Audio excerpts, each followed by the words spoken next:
বাংলাদেশের ফুটবলে নতুন পোস্টার বয় এখন হামজা চৌধুরী। তাকে ঘিরেই দেশের ফুটবল প্রেমীরা নতুন করে স্বপ্ন দেখতে শুরু করেছে। অন্যদিকে দলের নিয়মিত অধিনায়ক জামাল ভুঁইয়া ক্রমই হারাচ্ছেন একাদশে নিজের জায়গা।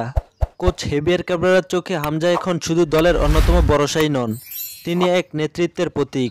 মাঠে পারফরম্যান্সের পাশাপাশি সতীর্থদের অনুপ্রাণিত করতে তিনি দারুণ কার্যকর বলে মনে করেন কোচ।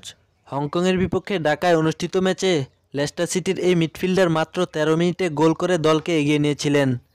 ম্যাচে একসময় ১-৩ গোলে পিছিয়ে পড়েও ৩-৩ সমতায় ফিরেছিল বাংলাদেশ। যদিও শেষ মুহূর্তে হংকংয়ের গোলে পরাজয় বরণ করতে হয়, তবু হামজার লড়াকু মানসিকতায় ছুঁয়ে গেছে ফুটবল প্রেমীদের হৃদয়। কোচ কাবরেরা বলেন, হামজা শুরু থেকেই দলের নেতা, শুধু মাঠে নয়, মাঠের বাইরেও সে অন্যদের অনুপ্রেরণা দেয়। তার মধ্যে নেতৃত্ব দেওয়ার সব গুণই রয়েছে। দলের মধ্যে হামজা ও সামিদ চুম এখন নতুন ভরসার প্রতীক। এই দুই খেলোয়াড়ের আগমনের পর থেকে বাংলাদেশ দলে এসেছে ইতিবাচক পরিবর্তন। এই আত্মবিশ্বাস নিয়ে বাংলাদেশ দল এখন হংকংয়ে ফিরতি লেগের ম্যাচ খেলতে প্রস্তুত।